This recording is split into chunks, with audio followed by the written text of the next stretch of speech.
క్రీస్తునందు సహోదరి సహోదరులారా, ప్రభువైన యేసుక్రీస్తు నామములో హృదయపూర్వక వందనాలండి.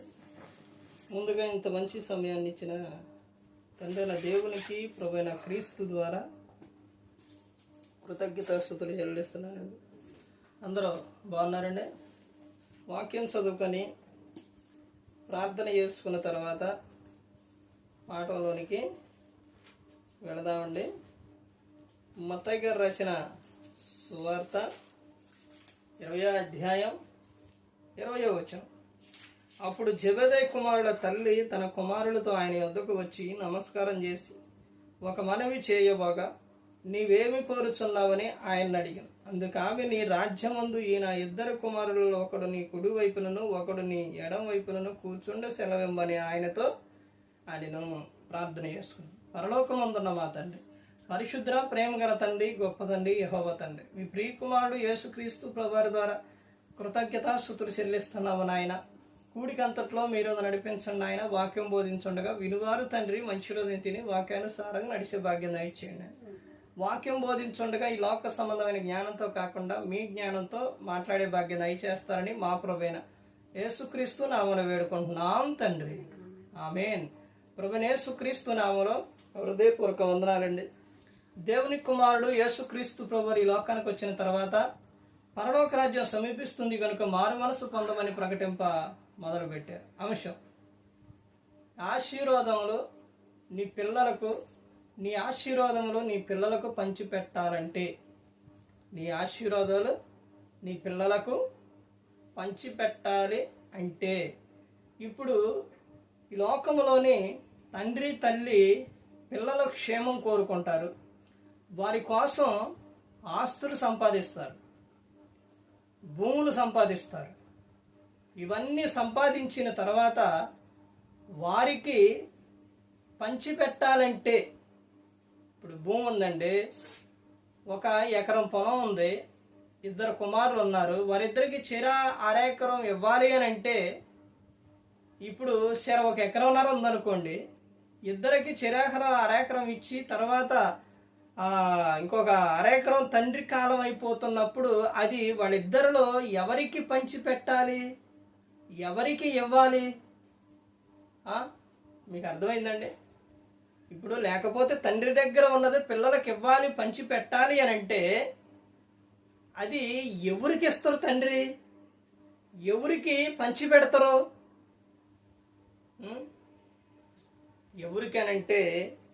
ఎవరికి ఇస్తారు అనంటే కుదురు కలిగిన వారికి, అంటే మంచి లక్షణాలు కలిగిన వారికి.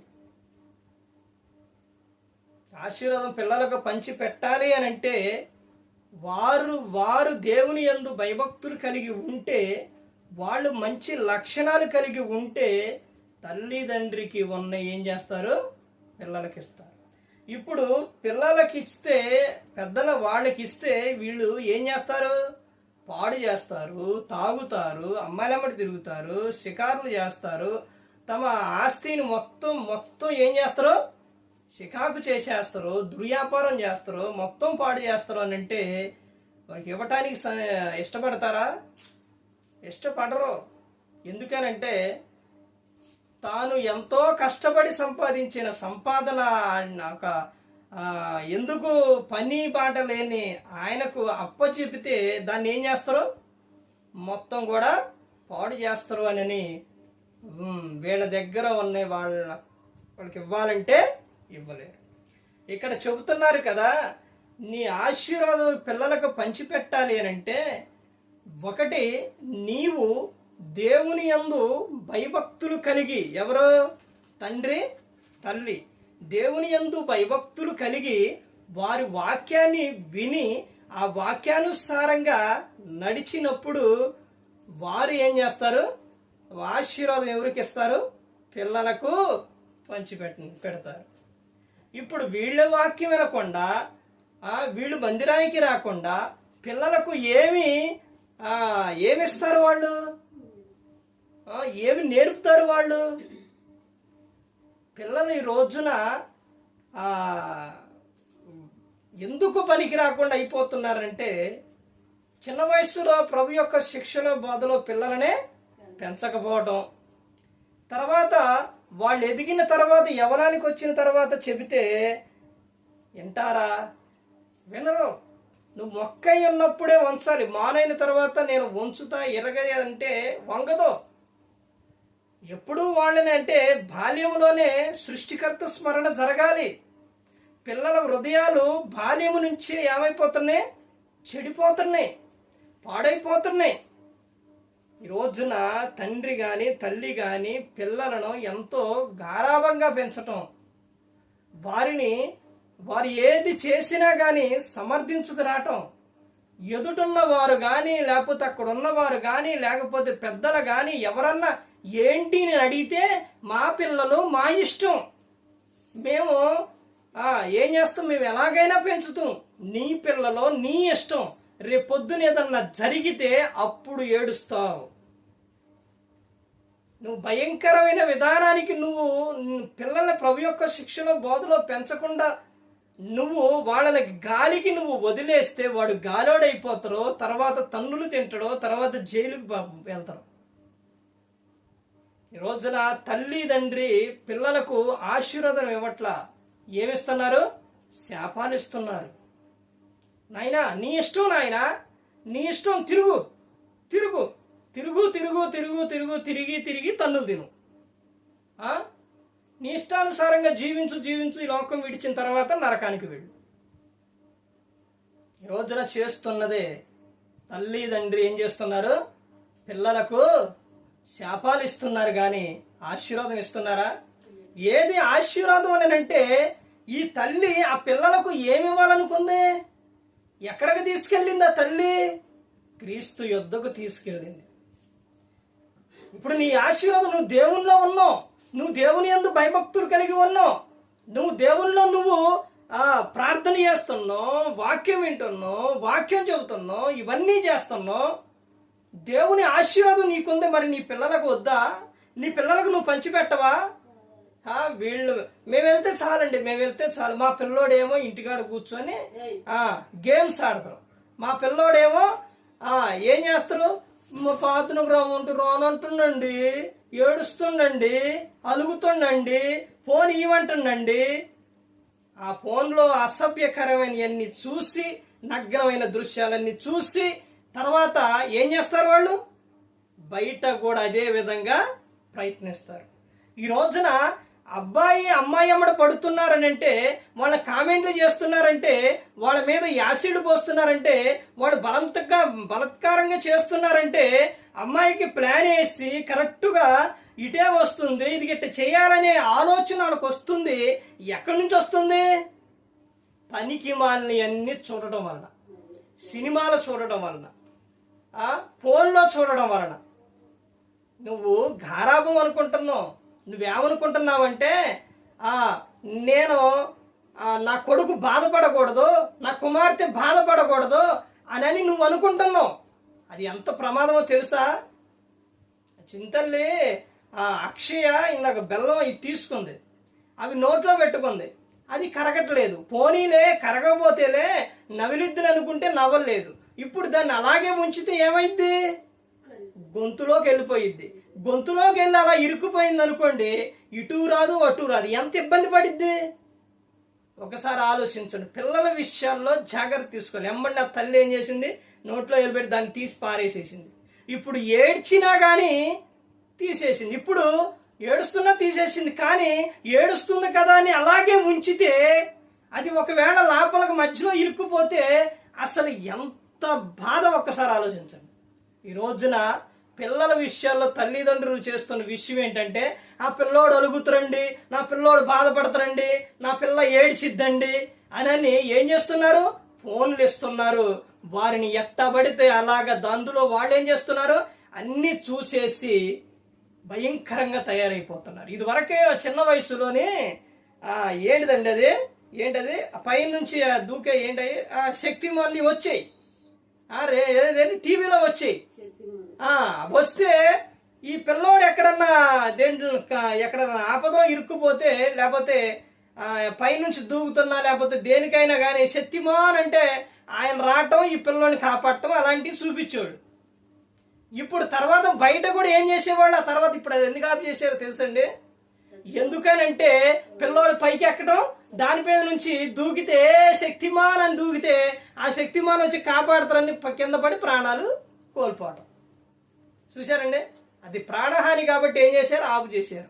కానీ ఈ రోజున ప్రతి ఒక్క పిల్లోళ్ళు ప్రతి ఒక్కళ్ళు కూడా ఎలా తయారైపోయారంటే భయంకరంగా తయారవుతున్నారు అంటే ఈ ఫోన్లో ఫోనోగ్రాఫీలు లేకపోతే అసభ్యకరమన్నీ చూడటం ఇలాంటివి చూసేసి ఏం చేస్తున్నారు భయంకరంగా. అదే సినిమాలో పిల్లోడు గింత లేడు ఏంటి దాంట్లో యాడ్లో చూపిస్తున్నారు, అన్ని బూతులే తిడుతుంటే ఇది చూసిన పిల్లోళ్ళు ఇక ఏం చేస్తారంటే అలాగే తయారవుతారండి. అలాంటివన్నీ తీయటం, అలాంటివన్నీ చూపించడం, అలాంటివన్నీ కూడా పిల్లల జీవితాలు ఏం చేస్తున్నారు, పాడు చేసేస్తున్నారు. ఈ రోజున తల్లిదండ్రి వారు కలిగి ఉన్న విధానాన్ని బట్టే పిల్లలు తయారవుతున్నారు. అందుకే యేసుక్రీస్తు ప్రభువారు చెబుతున్నారు, యోహాను సువార్త 5:19 కాగా యేసు వారికి ఎట్లా ప్రత్యుత్తరం ఇచ్చెను.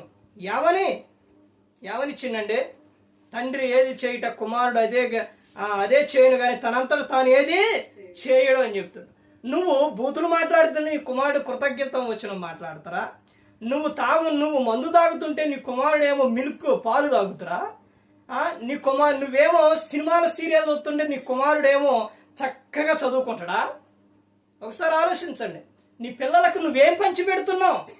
ఆశీర్వాదం పంచిపెట్టమని దేవుడు చెబుతుంటే ఇప్పుడు ఈ తల్లి జబదయి కుమారుల తల్లి ఆడకి ఏమిస్తుంది?